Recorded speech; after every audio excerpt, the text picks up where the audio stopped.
Hello everyone, कैसे हैं आप सभी। आज की जो हमारी क्लास रहने वाली है उसमें हमारे EORO का जो टेस्ट नंबर रहने वाला है हमारा 39वां।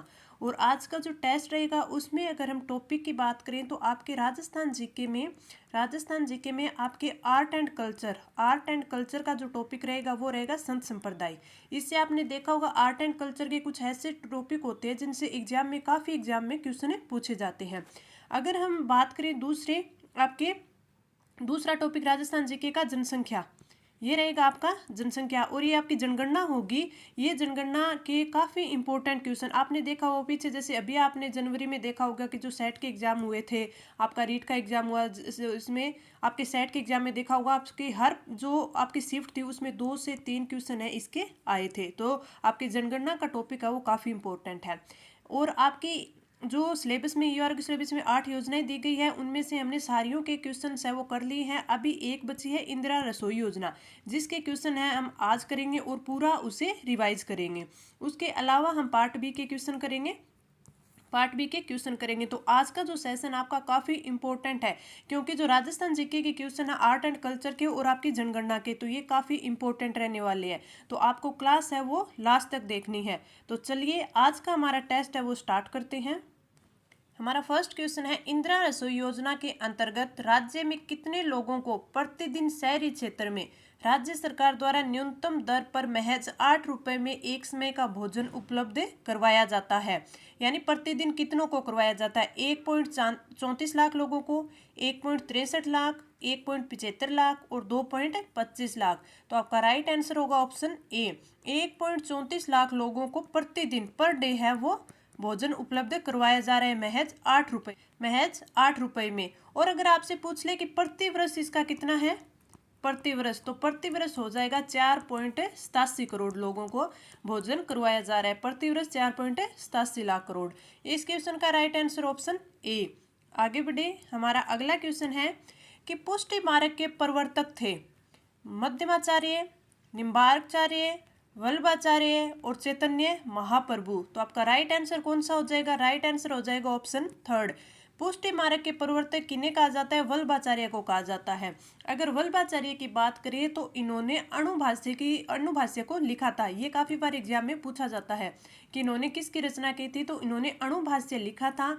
और अगर पूछ ले कि इन्होंने कौन से दर्शन का प्रतिपादन किया था, इनसे ये भी पूछा जाता है कौन से दर्शन का प्रतिपादन किया था, तो इन्होंने शुद्धाद्वैत का किया था।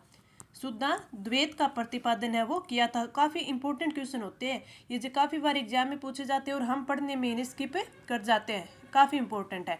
और अगर इनसे पूछा जाए कि वल्लभाचार्य से संबंधित और क्या क्वेश्चन बन सकते हैं, तो इनसे पूछा जा सकता है कि जो वल्लभाचार्य के पुत्र यानी इनके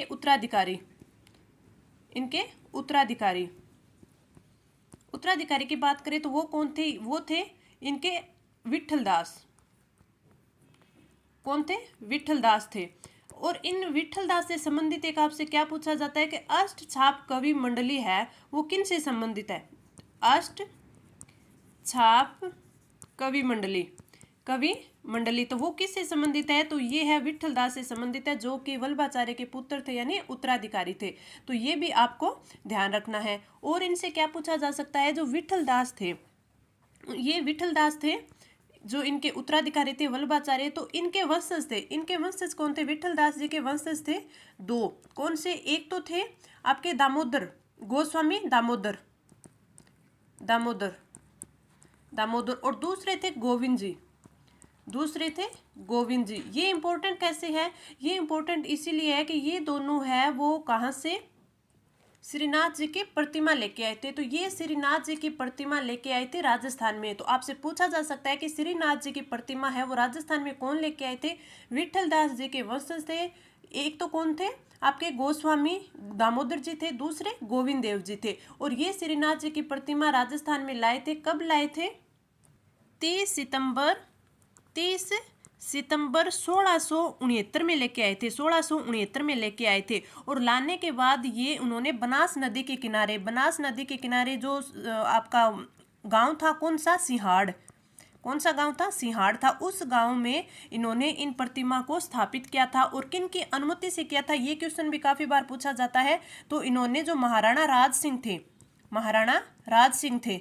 महाराणा राज सिंह थे, उनकी अनुमति से बनास नदी के किनारे जो सिहाड़ गांव है, जो वर्तमान में उसे नाथ द्वारा बोला जाता है, वर्तमान में क्या है, नाथ द्वारा है, तो वहां पे श्रीनाथ जी की प्रतिमा स्थापित की थी। तो ये क्वेश्चन काफी इंपॉर्टेंट बनते हैं, बार बार एग्जाम में पूछे जाते हैं। और उस टाइम राज सिंह के जो खिलाफ थे, यानी जो मुगल वंशज का था, वो कौन था, अकबर था, सॉरी आपके कौन था, औरंगजेब था।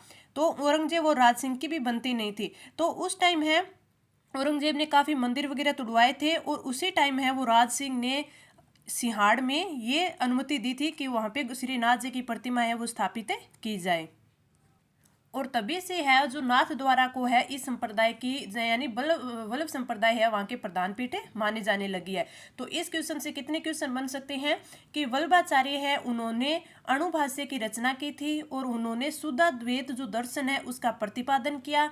वल्लभाचार्य है, उनके उत्तराधिकारी विठल दास से संबंधित है अष्ट छाप कवि मंडली। और जो विठल दास के वंशज थे, एक तो गोस्वामी दामोदर जी, दूसरे गोविंद जी, उन्होंने 30 सितंबर 1669 में राजस्थान में श्रीनाथ जी की प्रतिमा लेके आए थे, यानी मूर्ति लेके आए थे। और उसकी जो स्थापना है वो राज सिंह की अनुमति में सिहाड़ गांव बनास नदी के तट पर, यानी अब जो वर्तमान में जिसे नाथ द्वारा कहा जाता है, वहां पे प्रतिमा को स्थापित किया था। और उसी टाइम से है वो वल्लभाचार्य की जो प्रधान पीठ है वो नाथ द्वारा हो गया था। इस क्वेश्चन का राइट आंसर ऑप्शन 3। तो ये काफी इंपॉर्टेंट है इससे क्वेश्चन। आगे बढ़े, हमारा अगला क्वेश्चन है, नगरीय निकाय को बजट प्राकलन के साथ मुख्य नगरपालिका अधिकारी को कौन सी अनुसूची भी तैयार करनी होगी?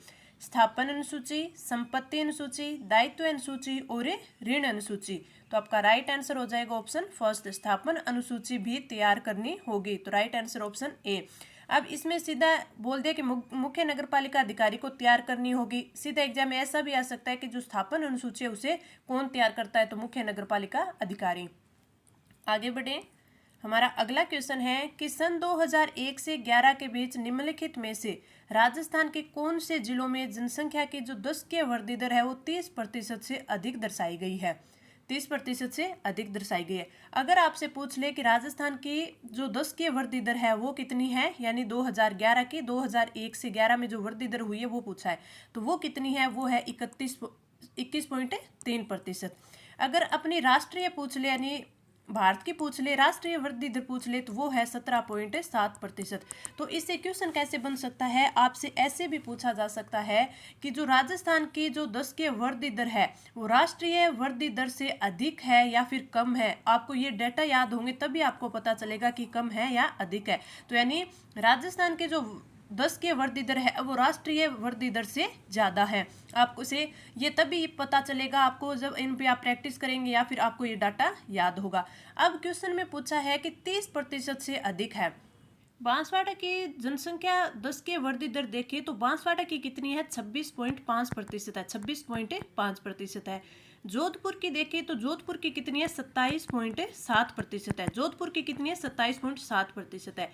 जैसलमेर की है, जैसलमेर की है 31.8%।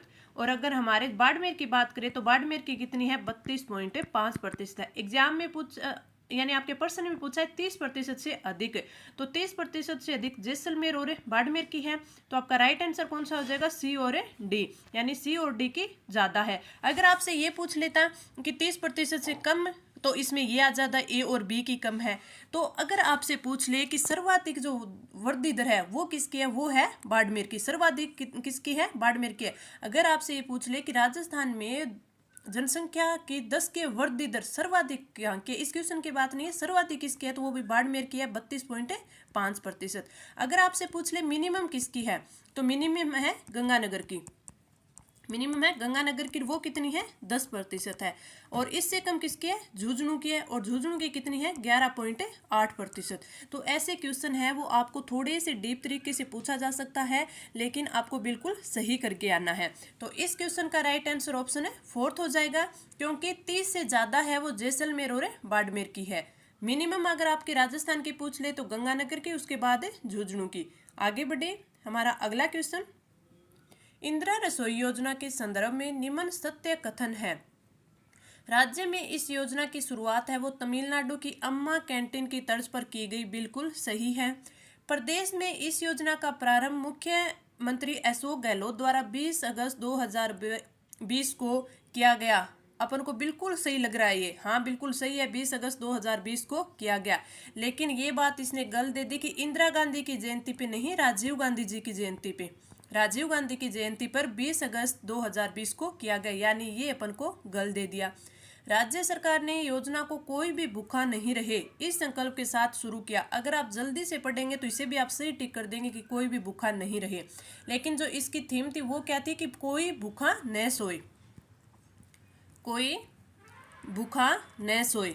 अगर आप थोड़ा सा भी ध्यान से नहीं पढ़ेंगे ना तो आपका क्वेश्चन है वो गलत हो जाएगा। तो आपके बी और सी दोनों गलत दिए हुए हैं, यानी आपका सत्य ओनली ए है।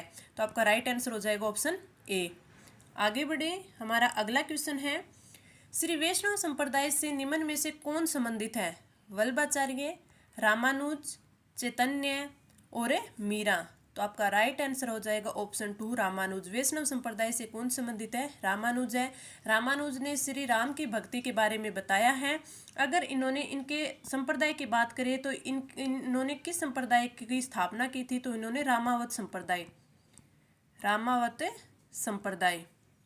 संप्रदाय की स्थापना की थी। अगर ये पूछ ले कि रामावत संप्रदाय है उसकी प्रमुख पीठ कहाँ पे है, तो जो प्रमुख पीठ है वो कहाँ पे है? गलताजी, गलताजी। और गलताजी कहाँ पे है? जयपुर में है, जयपुर में है। और एक आपसे ये भी पूछा जा सकता है कि उत्तरी तोताद्री के नाम से किसे जाना जाता है? उत्तरी या उत्तर तोताद्री, तोताद्री, तो वो किसे जाना जाता है? गलताजी को जाना जाता है। अगर उत्तरी भारत की बात की जाए कि उत्तरी भारत में रामावत संप्रदाय की प्रमुख पीठें कहाँ पे है, तो एक तो आपके यूपी में अयोध्या मठ है वो, और दूसरी आपकी गलताजी, ये प्रधान पीठें मानी जाती है। अब जो हमने पीछे बात की थी कि क्योंकि एग्जाम में काफ़ी बार ये पूछा जाता है, जैसे मैंने वल्लभाचार्य की बात की थी कि उन्होंने है वो अणुभाष्य लिखा था और इन्होंने दर्शन कौन से? शुद्धाद्वैत दर्शन का प्रतिपादन किया था। उसी प्रकार रामानुजाचार्य हैं, उनके बारे में पूछा जा सकता है, तो उन्होंने दर्शन का प्रतिपादन किया था। इनका दर्शन तो था विशिष्टाद्वैत, विशिष्टाद्वैत। ये काफ़ी बार एग्जाम में पूछ ले जाते हैं और फिर हम सोचते हैं कि पता नहीं कहाँ से एग्जाम में पूछ लिया। और अगर उन्होंने रचना किसकी की थी? श्री भाष्य की थी, श्री भाष्य की थी। तो ये आपको दोनों चीज़ें याद रखनी है कि रामावत संप्रदाय की इन्होंने स्थापना की। प्रमुख पीठ गलताजी जयपुर में, जिसे उत्तरी तोताद्री भी कहा जाता है। और वैसे उत्तरी भारत की बात करें तो अयोध्या मठ और गलताजी दोनों हैं। और रामानुज जी ने दर्शन विशिष्टाद्वैत, और अगर इन्होंने रचना की श्री भाष्य की रचना की। Right answer option 2। आगे बढ़े, हमारा अगला क्वेश्चन है, नगरीय निकाय बोर्ड के समक्ष आगामी वर्ष का बजट प्राक्कलन किस दिनांक से पूर्व प्रस्तुत कर देना अनिवार्य होगा? 1 जनवरी या इससे पहले, 15 जनवरी या इससे पहले, 31 जनवरी या इससे पहले, या फिर 15 फरवरी या इससे पहले। तो आपका राइट आंसर हो जाएगा ऑप्शन 3 31 जनवरी या इससे पहले है वो आगामी वर्ष का बजट प्राक्कलन है वो प्रस्तुत कर देना अनिवार्य होगा। यानी 31 जनवरी तो लास्ट ही है कि हाँ इस तक तो करना ही करना, इससे पहले भी कभी भी किया जा सकता है। अब आपको कमेंट करके ये बताना है कि जो बजट प्राक्कलन किस तारीख को प्रस्तुत करना है, ये कौन सी समिति है वो निर्धारित करेगी।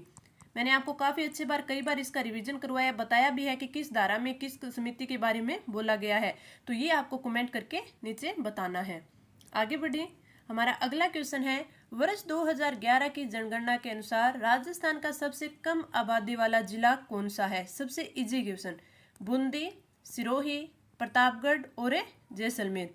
तो आपका राइट आंसर कौन सा हो जाएगा? राइट आंसर हो जाएगा ऑप्शन 4 जैसलमेर। जैसलमेर सबसे कम आबादी वाला जिला है।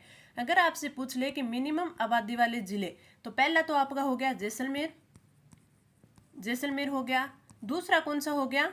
प्रतापगढ़ हो गया, प्रतापगढ़ हो गया। तीसरा सिरोही, सिरोही और बूंदी, सिरोही और बूंदी सबसे कम आबादी वाले जिले। और अगर आपसे ये भी पूछ ले कि जो सबसे कम आबादी है जैसलमेर की, तो इसकी जनसंख्या कितनी है? तो इसकी जनसंख्या 6.70 लाख, 6.70 लाख। अगर आपसे याद होता है तो आप थोड़ा सा ये से माइंड में रिकॉल करके रखना कि हाँ अगर आप बाद में याद करें ऑप्शन में देख के आपको थोड़ा याद आ जाए। प्रतापगढ़ की बात करें तो प्रतापगढ़ की जनसंख्या 8.68 लाख थी। आप दो की ही थोड़ा याद रखने की कोशिश करें। सबसे कम जैसलमेर, प्रतापगढ़, सिरोही और बूंदी। अगर मैक्सिमम की बात करें कि मैक्सिमम किसकी है, तो मैक्सिमम की बात करें तो मैक्सिमम है जयपुर की, मैक्सिमम जयपुर की। 2 नंबर पे जोधपुर, 2 नंबर पे जोधपुर, 3 नंबर पे अलवर और 4 पे नागौर। तो सबसे ज़्यादा जनसंख्या वाले जिले हैं जयपुर, जोधपुर, अलवर और नागौर। अगर जयपुर की बात करें कि जयपुर में जनसंख्या कितनी है, तो इनकी जनसंख्या 66.26 लाख। ये 2011 की जनगणना के अनुसार हम बता रहे हैं, 66.26 लाख। इस क्वेश्चन का राइट आंसर ऑप्शन 4। आगे बढ़े, हमारा अगला क्वेश्चन है, हाल ही में राज्य में इंदिरा रसोई योजना अंतर्गत भोजन की प्रति थाली कुल लागत दर 20 से बढ़ाकर कितनी कर दी गई है। जब पहले ये योजना चली थी तो इसमें 20 थी, 20 किस हिसाब से थी, 8 + 12, यानी 8 रुपये है वो जो भी भोजन खाएगा उससे लिए जाएंगे, और 12 रुपये का अनुदान है वो राज्य सरकारें दे रही थी। अब इसको कितना कर दिया गया है, अब इसको 8-17 कर दिया गया है, यानी 5 रुपये की बढ़ोतरी की गई है। और अब राज्य सरकार है वो जो अनुदान देगी वो कितना देगी, 17 रुपये देगी, यानी 8 और 17 25 रुपये। तो प्रति थाली 25 रुपये। तो आपका राइट आंसर हो जाएगा ऑप्शन है बी। अगर आपसे पूछ ले कि जो ये बढ़ाया है ये कब बढ़ाया गया है, कब से बढ़ाया गया, तो 1 जनवरी 2022 से 5 रुपये की बढ़ोतरी की गई है। Right answer option B. आगे बढ़े, हमारा अगला क्वेश्चन है, नारायणा है वो किसके लिए जाना माना केंद्र है। बिश्नोई संप्रदाय, नाथ संप्रदाय, दादू पंथ और राम स्नेही संप्रदाय। तो आपका राइट आंसर कौन सा हो जाएगा, राइट आंसर हो जाएगा आपका ऑप्शन 3 दादू पंथ। दादू पंथ संप्रदाय के नारायणा है वो जाना माना केंद्र है। इसे नरेणा भी बोला जाता है कई बार, नारायणा बोल दे, नरेणा बोल दे, जो भी बोले ये हो जाएगा। एक आपका फेमस क्वेश्चन है, इसमें पूछा जाता है कि जो दादू जी थे ये अकबर से मिले थे, अकबर में से मिले थे, तो अकबर के बुलाने पे मिले थे, तो अकबर से भेंट इनकी कहाँ हुई थी। एक क्वेश्चन तो ये तो हुई थी फतेहपुर सीकरी में, फतेहपुर सीकरी में अकबर के बुलाने पर ये गए थे फतेहपुर सीकरी पर, अकबर से इनकी मुलाकात हुई थी। कब हुई थी ये पूछ ले तो ये हुई थी 1586 ईस्वी में, 1586 ईस्वी में। तो ये दोनों के दोनों आपके लिए इंपॉर्टेंट है, दोनों के लिए इंपॉर्टेंट है। और दादू जी हैं वो वहाँ पे 40 दिन तक वहाँ पे उन्होंने सत्संग किया था, उपदेश दिए थे। तो वहाँ पर कितने दिन रहे थे, 40 दिन रहे थे। और इनसे क्या क्वेश्चन बन सकता है, दादूपंथ से क्वेश्चन बन सकता है, इनके पुत्रों के बारे में पूछा जा सकता है। इनके 2 बेटे थे, 2 कौन कौन से थे, एक तो गरीबदास जी थे, गरीबदास जी थे। दूसरे कौन थे, दूसरे मिस्किन दास जी थे, मिस्किन दास जी थे। इनकी 2 पुत्रियां भी थी, कौन कौन सी, एक तो नानूबाई, नानूबाई, और दूसरी कौन सी थी, माताबाई, माताबाई। तो ये भी आपको अच्छे से ध्यान रखना है। और इनसे क्या पूछा जा सकता है, अगला इनसे ये भी पूछा जा सकता है कि जो इनकी प्रमुख पीठ है वो प्रमुख पीठ है नारायणा, और नारायणा कहाँ पे है, जयपुर में है। ये भी पूछा जा सकता है दातूपंथ से जो सत्संग होते हैं उस सत्संग को क्या बोला जाता है, सत्संग को क्या बोला जाता है, तो सत्संग को बोला जाता है अलख दरीबा, अलख दरीबा, ये सत्संग को बोला जाता है। इसे काफ़ी इंपॉर्टेंट जो क्वेश्चन मेरे को लगे कि हाँ ऐसे ऐसे बन सकते हैं वो मैंने आपको सारे बता दिए। Right answer option 3। आगे बढ़े, हमारा अगला क्वेश्चन है, निम्न में से कौन सा कथन सही नहीं है। बजट प्राकलन नगरीय निकाय द्वारा प्राप्त की जाने वाली आय और उपगत किए जाने वाले व्यय को पृथक पृथक वर्णित करता है। ये तो इसने सही बोला है, तो ये आपका राइट हो जाएगा। बजट प्राकलन आगामी वित्तीय वर्ष के लिए प्रत्येक वर्ष में 15 जनवरी से पूर्व तैयार किया जाएगा। ये भी बिल्कुल सही है, 15 जनवरी से पहले तैयार किया होना चाहिए। बजट प्राकलन के साथ मुख्य नगरपालिका अधिकारी को स्थापन अनुसूची भी तैयार करनी होगी। ये भी बिल्कुल सही है, क्योंकि अभी हमने पीछे ही जो फर्स्ट क्वेश्चन था उसमें बात की थी। बजट प्राकलन नगरीय निकाय द्वारा प्राप्त किए जाने वाली आय और उपगत किए जाने वाले व्यय को संयुक्त रूप से वर्णित करता है। नहीं, ये गलत है, क्योंकि जो फर्स्ट सही है तो ये तो फिर गलत होगा ही होगा। तो आपका राइट आंसर हो जाएगा ऑप्शन 4 जो कि सही नहीं दिया गया है। आगे बढ़े, हमारा अगला क्वेश्चन है, 2011 की जनगणना के अनुसार निम्न में से कौन से जिलों के समूह में सबसे कम महिला साक्षरता अंकित है। सबसे कम में महिला साक्षरता अंकित है। कोटा, धौलपुर, जयपुर, जालोर, बीकानेर, प्रतापगढ़, जालोर, सिरोही, जैसलमेर और बाड़मेर, बारां, जालोर। इसमें क्या पूछा है कि सबसे कम महिला साक्षरता अंकित है। सबसे कम की बात करें ना, मिनिमम की बात करें तो मिनिमम है जालोर की, जालोर की महिला साक्षरता सबसे कम है, वो कितनी है, 38.5% है। उसके बाद किसकी है, सिरोही की, सिरोही की। उसके बाद जैसलमेर की, जैसलमेर की, क्योंकि हम कोई भी मिनिमम या मैक्सिमम याद करते हैं तो कम से कम 4 जिले याद करते हैं, क्योंकि इनका क्रम है वो कई बार पूछ लिया जाता है। और इससे कम पूछे तो बाड़मेर की, यानी सबसे कम जैसलमेर की, उससे थोड़ी सी ज़्यादा सिरोही, इससे थोड़ी ज़्यादा जैसलमेर, इससे थोड़ी ज़्यादा बाड़मेर। ठीक है, तो ये तो मिनिमम 4 जिले हो गए जिनकी मिनिमम महिला साक्षरता है। मैक्सिमम की बात कर ले, आपसे मैक्सिमम का पूछ ले, ये क्वेश्चन मिनिमम का पूछ लिया, मैक्सिमम का पूछ ले तो किसकी है? महिला साक्षरता सबसे ज्यादा कोटा की है, और कोटा की कितनी है? 65.9% है। उसके बाद फिर जयपुर की, झुंझुनू की और गंगानगर की। तो ये 4 जिले जो हैं जिनकी जो महिला साक्षरता है वो सर्वाधिक है, कोटा, जयपुर, झुंझुनू और गंगानगर। सबसे ज्यादा कोटा की है, सबसे कम है जालोर की है। इस क्वेश्चन में सबसे कम वाला समूह पूछा है तो जालोर, सिरोही और जैसलमेर, यानी आपका ऑप्शन हो जाएगा, ऑप्शन है 3rd। मैंने आपको जो जनसंख्या है, जो जनगणना है वो काफ़ी अच्छे से करवाई है। जो जो इम्पोर्टेंट क्वेश्चन है वो सारे मैंने 2 दिन इसकी जो है आपके एमसीक्यू की क्लास लेके करवाई है। अगर आप जनगणना के हर टॉपिक को, जो इसमें हर पॉइंट है उसको अच्छे से कवर करना चाहते हैं तो पीछे जो मैंने आपको करवाई है तो पीछे की जाके आप वीडियो देख लीजिएगा। अगर आपको पूरी की पूरी डिटेल से पढ़नी है तो आप सारी क्लास ले लीजिएगा, लेकिन अभी अगर आपके पास टाइम कम है तो आप एक काम कीजिएगा, इसकी शायद 2 क्लासें हैं एमसीक्यू की, 2 क्लासें हैं एमसीक्यू की, तो वो दोनों की दोनों क्लास से 2 पे करके आप उन्हें देख लीजिएगा, क्योंकि आपका पढ़ा हुआ है, बस आपको रिवीजन करना है और आपको ये देखना है कि क्वेश्चन फॉर्मेशन है वो किस प्रकार बनती है। तो आप वो क्लास भी ले लीजिए ताकि आपको पूरी जनसंख्या अच्छे से कवर हो जाए। आगे बढ़े, हमारा अगला क्वेश्चन है कि राजस्थान बजट 2022-23 में मुख्यमंत्री अशोक गहलोत ने इंदिरा रसोई योजना का वार्षिक बजट 1000 करोड़ से बढ़ाकर कितने करोड़ रुपए निर्धारित करने की घोषणा की है? 150 करोड़, 200 करोड़, 250 करोड़ और 300 करोड़। तो आपका राइट आंसर कौन सा हो जाएगा? ऑप्शन सी, 250 करोड़ करने की है।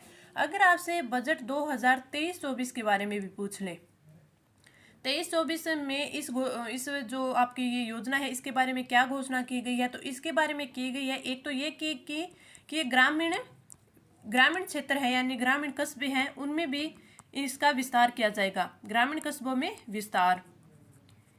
एक तो ये घोषणा की गई है। दूसरे ये कि जो ग्रामीण कस्बों में विस्तार किया जाएगा तो जो रसोइयाँ थी 1000 से बढ़ाकर इनकी संख्या कितनी कर दी जाएगी? 2000 रसोइयों की संख्या, और जो इन पे व्यय आएगा वो आएगा 700 करोड़। 700 करोड़। तो ये तीनों चीजें आपको याद रखनी है। 2023-24 में ग्रामीण कस्बों में विस्तार करने की बात कही गई है, 1000 रसोइयों से 2000 रसोइयों की संख्या बढ़ा दी गई है, और व्यय है वो 700 करोड़ का आएगा, ये बोला गया है। तो राइट आंसर ऑप्शन सी। आगे बढ़े, हमारा अगला क्वेश्चन है कि रामस्नेही संप्रदाय के संस्थापक संत रामचरण के गुरु कौन थे? चरणदास, हरिदास, कृपाराम और लालदास। तो आपका राइट आंसर कौन सा हो जाएगा? राइट आंसर हो जाएगा ऑप्शन 3 कृपाराम।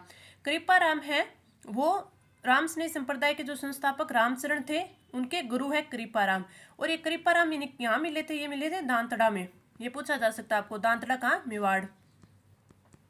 तो दांतड़ा में रामचरण जी को मिले थे। रामचरण जी का अगर बचपन का नाम था तो ये था रामकृष्ण, बचपन का नाम तो रामकृष्ण था, लेकिन जो कृपाराम जी थे उन्होंने इन्हें दीक्षा दी, और दीक्षा देने के बाद है वो इनका नाम है वो रामचरण रख दिया। तो रामचरण नाम किसने रखा था? कृपाराम ने रखा था, और पहले इनके बचपन का नाम क्या था? रामकृष्ण था। तो आप ये भी याद रख सकते हैं। रामस्नेही संप्रदाय से क्वेश्चन और बन सकता है, वो क्या बन सकता है कि इसकी शाखाएं पूछी जा सकती हैं कि राजस्थान में इनके कहाँ कहाँ केंद्र है। राजस्थान में, तो राजस्थान में इसके 4 हैं, 4 केंद्र है। 4 कौन कौन से? अगर पहले की बात करें, पहला है शाहपुरा भीलवाड़ा। अगर उनके प्रवर्तक की बात करें तो वहाँ के प्रवर्तक है रामचरण जी खुद ही वहाँ के प्रवर्तक हैं। दूसरी शाखा की बात करें, दूसरा केंद्र की बात करें तो वो है रेण कहाँ पे? नागौर में। अगर वहाँ के प्रवर्तक की बात करें तो वहाँ के प्रवर्तक है वो है संत दरियाऊ जी। तीसरी शाखा की बात करें तो तीसरी शाखा है वो है सिंहस्थल। और सिंहस्थल कहाँ पे है? ये सिंहस्थल है आपके बीकानेर में, और वहाँ के प्रवर्तक है हरिराम दास जी। और चौथी शाखा की अपन बात करें तो चौथी शाखा है खेड़ापा, और खेड़ापा कहाँ पे है? जोधपुर में है, और वहाँ के जो संस्थापक है वह है संत रामदास जी। तो ये चारों के चारों शाखाएं यानी केंद्र है, आपसे काफी बार एग्जाम में पूछे जाते हैं, तो आपको ये चारों के चारों याद होने चाहिए। इस क्वेश्चन का राइट आंसर ऑप्शन थर्ड। आगे बढ़े, हमारा अगला क्वेश्चन है, किसी नगरीय निकाय का आगामी वर्ष का बजट प्राकलन निम्न में से कौन सी समिति तैयार करेगी? वित्त समिति, कार्यपालक समिति, नियम एवं उपविधि समिति और उपयुक्त में से कोई नहीं। तो आपका राइट आंसर कौन सा हो जाएगा? ऑप्शन 2 कार्यपालक समिति है वो आगामी वर्ष का बजट प्राकलन है वो तैयार करेगी, कार्यपालन समिति। तो राइट आंसर ऑप्शन 2। आगे बढ़े, हमारा अगला क्वेश्चन, 2001 से 2011 के मध्य निम्न में से किस जिले में अनुसूचित जनजाति की 10 के जनसंख्या वृद्धि दर अधिकतम अंकित की गई है? 10 के जनसंख्या वृद्धि दर हमने पीछे में बात की थी कि किसकी की गई है? बांसवाड़ा, नागौर, जैसलमेर और बाड़मेर। तो आपका राइट आंसर हो जाएगा ऑप्शन 2 नागौर। हमने पीछे जो क्वेश्चन में बात की थी तो उसमें तो राजस्थान की 10 के जनसंख्या वृद्धि दर की बात की थी, वो सर्वाधिक कहाँ की थी? वो सर्वाधिक बाड़मेर की थी, बाड़मेर की। और कितनी थी? 32.5%। सबसे कम है गंगानगर की, और वो कितनी थी? 10%। 10%। इसमें हमसे पूछ लिया कि अनुसूचित जनजाति की 10 के जनसंख्या वृद्धि दर अधिकतम अंकित की गई है, वो की गई है नागौर में। अगर इनमें और क्वेश्चन पूछ ले आपको, SC ST से और क्वेश्चन भी पूछा जा सकता है। वो क्या कि जो कुल जनसंख्या है, कुल जनसंख्या में SC ST की जनसंख्या कितनी है? तो SC की बात करें तो 17.8%, ये भी काफ़ी बार एग्जाम में पूछा जाता है। ST की बात करें तो इनकी कितनी है? 13.48% कुल जनसंख्या।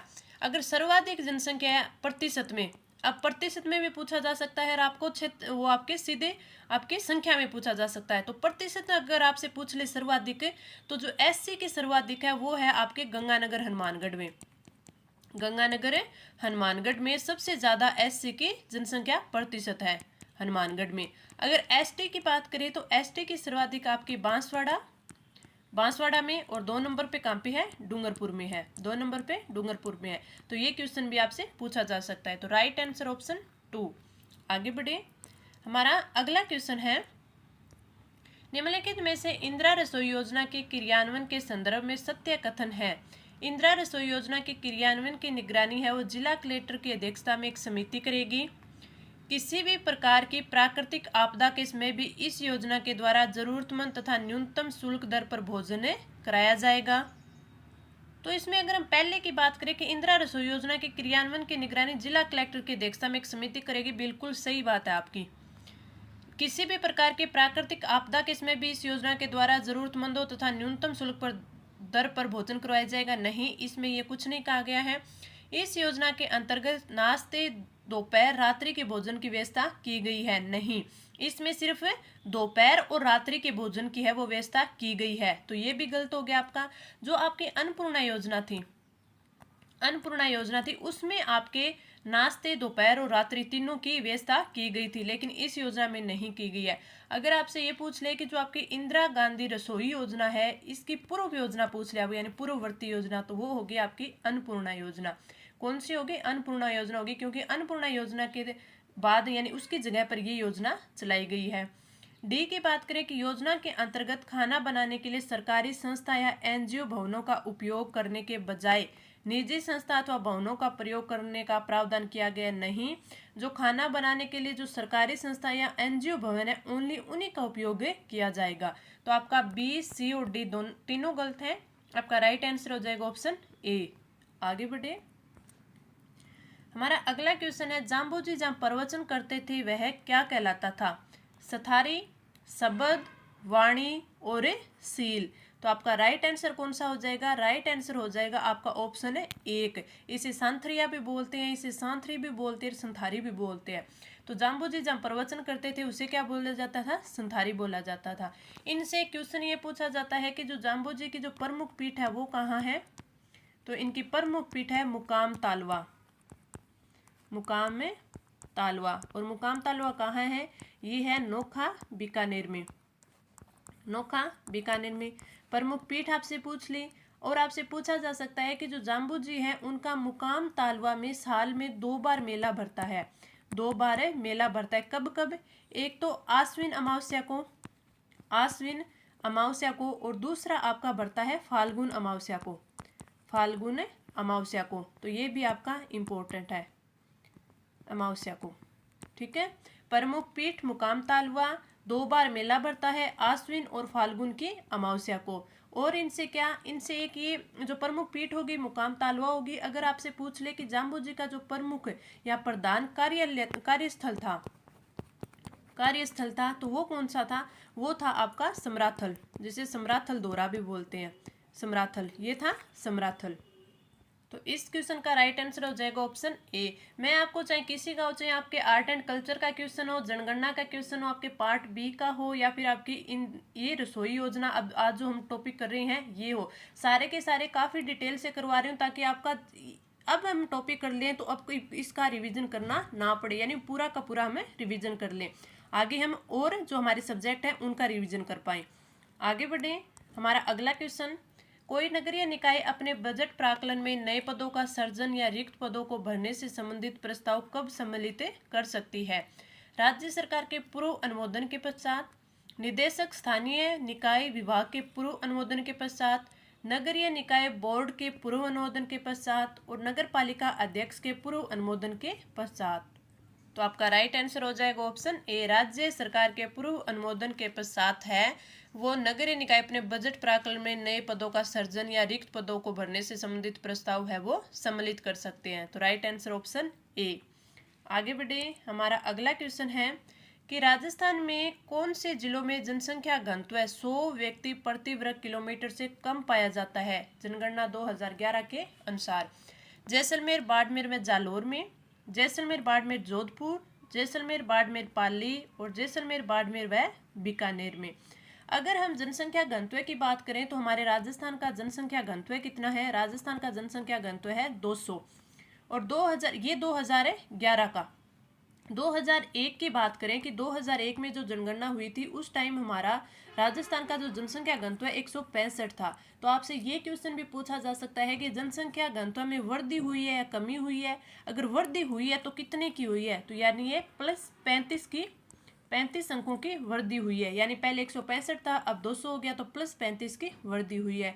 दूसरा क्वेश्चन, अब इसने पूछा है 100 व्यक्ति प्रति वर्ग किलोमीटर से कम वाले, तो 100 से कम वाले कितने हैं?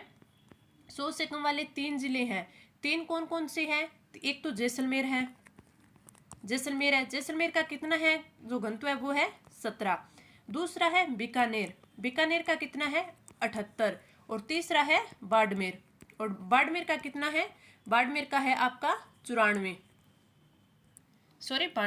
बाड़मेर का कितना है आपका 92। तो सबसे कम वाले जैसलमेर हो गए, जैसलमेर, बीकानेर और बाड़मेर, यानी ये 3 जिले हो गए। तीनों के, जैसलमेर का 17, बाड़मेर का 92, बीकानेर का 78। अब आपसे एक क्वेश्चन ये भी पूछा जा सकता है कि राजस्थान के ऐसे कौन से जिले हैं जिनका जनसंख्या घनत्व है वो 500 से अधिक है?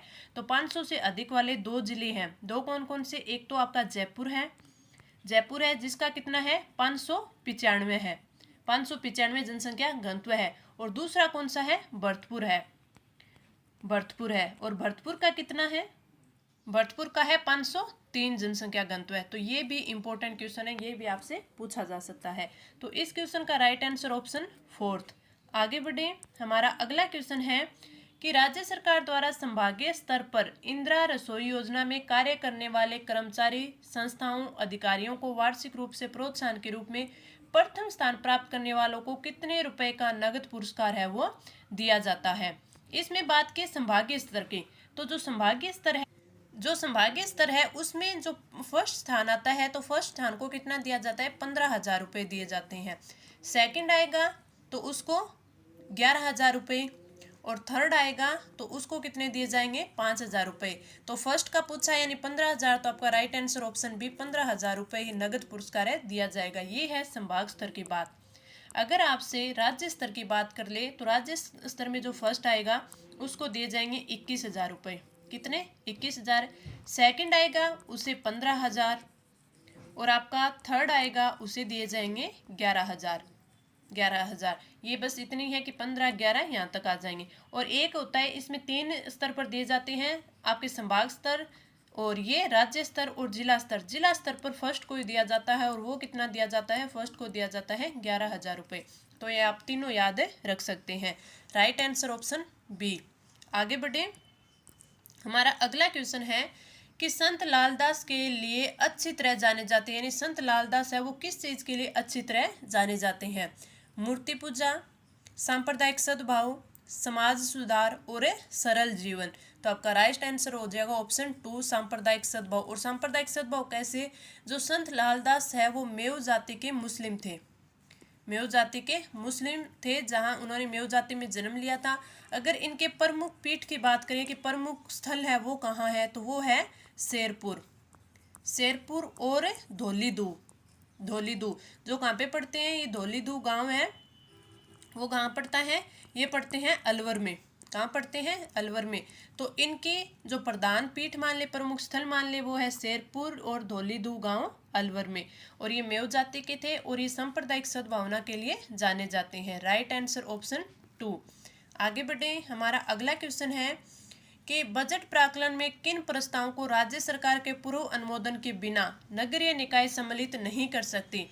नए पदों का सृजन या रिक्त पदों को भरने से संबंधित प्रस्ताव, इनको तो कर सकती है। इस क्वेश्चन में ये पूछा है कि बिना अनुमोदन के बात कर सकती है। जो नए पदों का सृजन या रिक्त पदों को भरने से संबंधित प्रस्ताव है वो अनुमोदन की बात कर सकती है। स्थावर संपत्ति या नए यान का क्रय का प्रस्ताव, ये अनुमोदन के बाद कर सकती है। किसी प्राइवेट संस्था या व्यक्ति को अनुदान देने से संबंधित प्रस्ताव है, ये भी अनुमोदन के बाद करेगी। यानी आपके ऑप्शन 4, यानी सारे के सारे है ये अनुमोदन के बाद ही कर सकती है, बिना अनुमोदन के नहीं कर सकती। तो आपका राइट आंसर ऑप्शन है 4। आगे बढ़े, हमारा अगला क्वेश्चन है कि निम्नलिखित में से किस जिले में 2011 में न्यूनतम बाल लिंगानुपात 0 से 6 वर्ष अंकित किया गया है? यानी न्यूनतम बाल लिंगानुपात है वो किसका अंकित किया गया है? करौली, जैसलमेर, बांसवाड़ा और टोंक। तो आपका राइट आंसर हो जाएगा ऑप्शन ए करौली। करौली का जो शिशु लिंगानुपात है वो सबसे कम है, और सबसे कम कितना है? 837 है। जैसलमेर की बात करें तो 874 है लिंगानुपात, और बांसवाड़ा की बात करें तो बांसवाड़ा का है 934 और टोंक का है 892। तो सबसे ज़्यादा अगर बात करें कि राजस्थान का जो राजस्थान में सबसे ज़्यादा कहाँ का है, तो वो है बांसवाड़ा का, जो कि 934 है। अगर राजस्थान का लिंगानुपात की बात करें तो राजस्थान का लिंगानुपात है वो कितना है? 888 है। सबसे ज़्यादा कहाँ का है? 934 आपके बांसवाड़ा का है। और अगर आपसे ये पूछा जाए कि जो आपके जो 0 से 6 आयु वर्ग की जनसंख्या की बात करें तो मैक्सिमम जनसंख्या है वो कहाँ पे है? जयपुर में है। जयपुर में है। दूसरी जोधपुर में, जयपुर और जोधपुर में सबसे अधिक है। अगर मिनिमम की बात करें तो मिनिमम जैसलमेर में, और उसके बाद फिर प्रतापगढ़ में, और इस क्वेश्चन का राइट आंसर ऑप्शन ए। आगे बढ़े, हमारा अगला क्वेश्चन है कि इंदिरा रसोई योजना के तहत प्रत्येक थाली में कितने ग्राम दाल और कितने ग्राम सब्जी परोसी जाती है? 100 ग्राम दाल और 250 ग्राम सब्जी, 200 ग्राम दाल और 250 ग्राम सब्जी, 100 ग्राम दाल और 100 ग्राम सब्जी। तो आपका राइट आंसर हो जाएगा ऑप्शन सी, 100 ग्राम दाल और 100 ग्राम सब्जी है वो परोसी जाती है, और 250 ग्राम में चपाती, 250 ग्राम में चपाती है वो दी जाती है, चपाती, और इसके साथ अचार भी दिया जाता है। तो राइट आंसर कौन सा हो जाएगा? Option C. आगे बढ़े, हमारा जो अगला क्वेश्चन है वो है मीरा द्वारा चित्तौड़ परित्याग के समय मेवाड़ के शासक कौन थे? अर्जुन सिंह, संग्राम सिंह, उदय सिंह और विक्रमादित्य। तो आपका राइट आंसर ऑप्शन 4 है, विक्रमादित्य। आगे बढ़े, हमारा अगला क्वेश्चन है कि किसी नगरीय निकाय के बजट प्राक्कलन में निम्न में से किसका वर्णन होगा? आगामी वर्ष में उद्धरण किए जाने वाले विभिन्न कर एवं उपकर की दरों का, हाँ बिल्कुल सही है, इनका वर्णन होगा। आगामी वर्ष में उद्धरण किए जाने वाले अधिभार एवं फीस की दरों का, इनका भी होगा। आगामी वर्ष के दौरान विनियोग की जाने वाली धनराशि या उधार ली जाने वाली धनराशि का वर्णन होगा, बिल्कुल सही, यानी तीनों का वर्णन होगा। तो राइट आंसर ऑप्शन 4। आगे बढ़े, हमारा अगला क्वेश्चन है जनसंख्या 2011 के अनुसार राजस्थान में अनुसूचित जनजाति की जनसंख्या का प्रतिशत कितना है? 13.5, 14.6 और 16.8 और आपका 12.5। तो राइट आंसर ऑप्शन ए 13.5। मैंने आपको पीछे बताया था कि SC ST की अगर जनसंख्या की बात करें तो कुल जनसंख्या का प्रतिशत देखें तो SC का तो है 17.8% और आपकी ST का है 13.48, यानी 4.48, यानी इसको हम 5 भी बोल सकते हैं। तो 13.5% हो गया। तो राइट आंसर ऑप्शन ए। आगे बढ़े, हमारा अगला क्वेश्चन है कि इंदिरा रसोई योजना लॉन्च करने की घोषणा किस पूर्व प्रधानमंत्री के जन्म दिवस पर की गई? पंडित जवाहरलाल नेहरू, इंदिरा गांधी, राजीव गांधी और अटल बिहारी वाजपेयी। तो right answer option C. Right answer option C. आगे बढ़ें। अगला क्वेश्चन है, निम्नलिखित में से कौन दादूपंथी उप संप्रदाय नहीं है?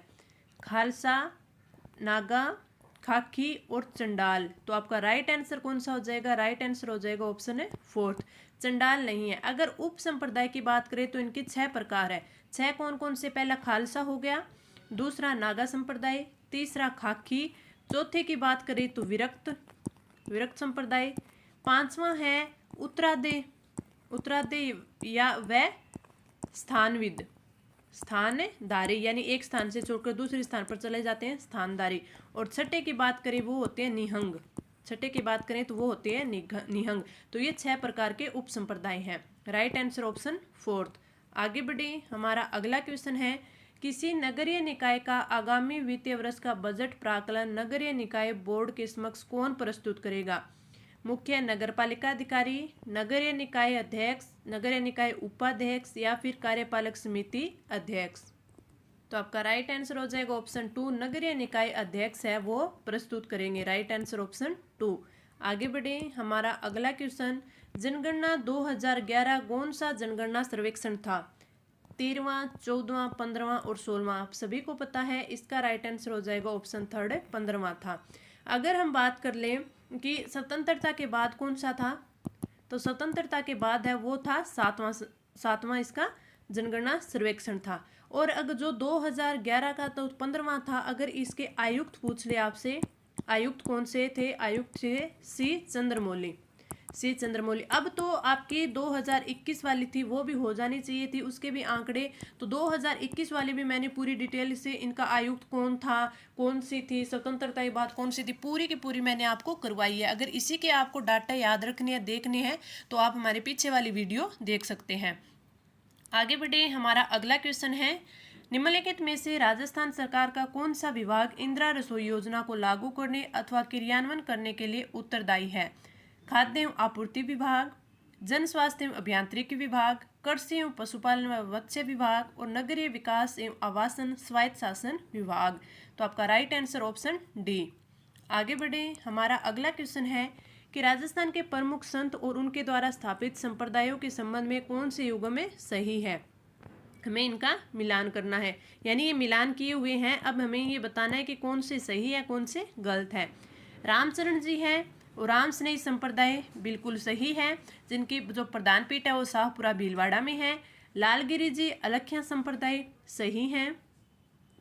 अगला हरिदास जी निरंजनी संप्रदाय, ये भी बिल्कुल सही है। अगर इनके प्रमुख पीठ की बात करें तो इनका प्रमुख पीठ गाडा जो कि डीडवाना नागौर में है, डीडवाना नागौर में है। अगर हरिदास जी जो निरंजनी संप्रदाय के प्रवर्तक थे, अगर इनका मूल नाम पूछ ले तो इनका मूल नाम हरि सिंह सांखला था। हरि सिंह सांखला था, ये पूछा हुआ है तब मैं आपको बता रही हूँ। ठीक है। संत दास जी गुर्जर संप्रदाय, ये भी बिल्कुल सही, यानी ए बी सी और डी ये चारों के चारों सही दे रखे हैं। तो आपका राइट आंसर हो जाएगा ऑप्शन है फोर्थ। आगे बढ़े। हमारा अगला क्वेश्चन है कि किसी नगरीय निकाय को आगामी वर्ष के बजट प्राक्कलन के साथ निम्न में से क्या संलग्न करने होते हैं? पहला, राजस्थान नगरपालिका अधिनियम 2009 की धारा 74 के अंतर्गत तैयार की गई स्थावर नगरपालिका संपत्ति की तालिका बिल्कुल सही है। राजस्थान नगरपालिका अधिनियम 2009 की धारा 150 के अंतर्गत तैयार किया गया वार्षिक विवरण बिल्कुल सही। राजस्थान नगरपालिका अधिनियम 2009 की धारा 74 के अंतर्गत तैयार की गई स्थापर नगरपालिका संपत्ति की मानचित्र की प्रतियां, ये भी बिल्कुल सही है। तो आपका राइट आंसर ऑप्शन फोर्थ। अब आप ये ध्यान रखिएगा कि जो धारा 150 है उसमें उसके अंतर्गत वार्षिक विवरण तैयार होता है, धारा 74 के अंतर्गत है वो स्थावर नगरपालिका संपत्ति की जो तालिका है वो तैयार होती है। तो राइट आंसर ऑप्शन है फोर्थ। आगे बढ़े। हमारा अगला क्वेश्चन है कि 2011 में जनगणना हुई थी, उसके अनुसार राजस्थान में कौन से जिलों में उनकी कुल जनसंख्या में सर्वाधिक प्रतिशत ग्रामीण का है और नगरीय जनसंख्या का है? इस साइड ग्रामीण दे सके, इस साइड नगरीय। बाड़मेर की ग्रामीण सबसे ज़्यादा और नगरीय अजमेर की सबसे ज़्यादा। इधर सिरोही या फिर जोधपुर, प्रतापगढ़, जयपुर या फिर डूंगरपुर और कोटा। तो आपका राइट आंसर हो जाएगा ऑप्शन फोर्थ। डूंगरपुर की जो ग्रामीण जनसंख्या है वो सर्वाधिक है और कोटा की शहरी जनसंख्या है वो सर्वाधिक है। तो राइट आंसर कौन सा हो जाएगा, ऑप्शन है फोर्थ। ग्रामीण और नगरीय जनसंख्या से एक क्वेश्चन आपका ये लिंगानुपात का पूछा जा सकता है। लिंगानुपात का कैसे कि शहरी लिंगानुपात है वो कितना है, तो शहरी लिंगानुपात की बात करें तो वो है 914। ग्रामीण लिंगानुपात की बात करें तो ग्रामीण लिंगानुपात है वो है 933 और हमारे राजस्थान का लिंगानुपात है 928। अब आपसे ये पूछा जा सकता है एग्जाम में, सीधा डाटा के हिसाब से भी पूछा जा सकता है या फिर ये भी पूछा जा सकता है कि जो शहरी लिंगानुपात है वो हमारे राजस्थान के लिंगानुपात से कम है, ग्रामीण लिंगानुपात है वो हमारे राजस्थान के लिंगानुपात से ज़्यादा है। तो इस क्वेश्चन को अगर उन्हें गलत करवाना होगा तो ये उल्टा पूछ लेंगे कि जो राजस्थान का शहरी लिंगानुपात है वो राजस्थान के लिंगानुपात से अधिक है और ग्रामीण लिंगानुपात है वो राजस्थान के लिंगानुपात से कम है। तो उल्टा दे देंगे जिससे आपका क्वेश्चन गलत हो सकता है। तो आपको ये डाटा याद रखनी है। आगे बढ़े, हमारा अगला क्वेश्चन, प्रत्येक रसोई संचालन हेतु एक मुश्त कितने रुपए मिलते हैं? 5 लाख, 6 लाख, 7 लाख और 8 लाख। तो आपका राइट आंसर हो जाएगा ऑप्शन ए, 5 लाख रुपए है वो मिलते हैं। आगे बढ़े, हमारा अगला क्वेश्चन है कि सत गुण सागर व नाममाला किस संत द्वारा रचित है? धन्ना, दादू, पीपा और मीरा। तो आपका राइट आंसर कौन सा हो जाएगा? राइट आंसर हो जाएगा ऑप्शन 2, दादू जी के द्वारा लिखे गए हैं, रचित किए गए हैं। आगे बढ़े, हमारा अगला क्वेश्चन है राजस्थान नगरपालिका अधिनियम 2009 की किस धारा के अंतर्गत नगरीय निकाय बोर्ड आगामी वित्तीय वर्ष की बजट प्राकलन की मंजूरी दे सकेगा? धारा 86, 87, 88 और 89। तो आपका राइट आंसर हो जाएगा ऑप्शन 3, धारा 88। आगे बढ़े, हमारा अगला क्वेश्चन है कि अनुसूचित जनजाति के प्रतिशत 2011 के अनुसार जिलों का सही अवरोही क्रम है। यानी अनुसूचित जनजाति डूंगरपुर, बांसवाड़ा, उदयपुर और प्रतापगढ़। बांसवाड़ा, डूंगरपुर, प्रतापगढ़ और उदयपुर, इसमें आपको क्या देखना है? अवरोही क्रम यानी घटता क्रम, सबसे पहले सबसे ज्यादा का, फिर उससे कम का, फिर उससे कम का, फिर उससे कम का। तो अगर अनुसूचित जनजाति के प्रतिशत की बात करें तो मैंने आपको बताया था कि SC ST की कुल जनसंख्या कितनी है और उसके बाद सर्वाधिक कहाँ पे है प्रतिशत के अनुसार और सर्वाधिक कैसे है। तो सर्वाधिक जो ST की जनसंख्या है वो सबसे ज़्यादा कहाँ की है? बांसवाड़ा की। उसके बाद डूंगरपुर की। दो तो मैंने आपको बता ही दिया था। अगर दो की भी देखें तो आपका ऑप्शन 2 है वो बिल्कुल सही हो जाएगा। सबसे ज़्यादा बांसवाड़ा की, फिर डूंगरपुर की, फिर प्रतापगढ़ की, फिर उदयपुर की। अगर बांसवाड़ा की सबसे ज़्यादा पूछ ले तो ये कितनी है? 78.4% है। तो आपका राइट आंसर हो जाएगा ऑप्शन 2। ये मैंने आपको 40 क्वेश्चन है इंपॉर्टेंट काफ़ी और विद सॉल्यूशन, और वो भी अच्छे से आपका रिवीजन करवा दिया है। मैंने काफ़ी चीज़ें हैं वो आपको एक्स्ट्रा बताई है क्योंकि इन फैक्ट से क्वेश्चन पूछे जाते हैं। और मैं जो इम्पोर्टेंट आपके हिस्ट्री से हो गए, ज्योग्राफी से हो गए, आर्ट एंड कल्चर से हो गए, जो टॉपिक ऐसे होते हैं कि उनसे क्वेश्चन बनता है लेकिन वो हमें या तो बुक में मिलते नहीं या फिर हम जहाँ होते हैं तो हमें वो याद नहीं होते तो वो हमसे छूट जाते हैं। वो फैक्ट्स भी मैं आपको टेलीग्राम ग्रुप पर प्रोवाइड कराती रहती हूँ, उनका भी आप रिविजन करते रहिएगा। आप कमेंट करके ज़रूर बताइएगा आपको क्लास कैसी लगी। अच्छी लगी तो लाइक करें, अपने फ्रेंड्स के साथ शेयर करें। अब हम आगे अगली क्लास में मिलते हैं अगले टेस्ट के साथ और अच्छे मैटर के साथ। तो इस वीडियो में इतना ही। धन्यवाद।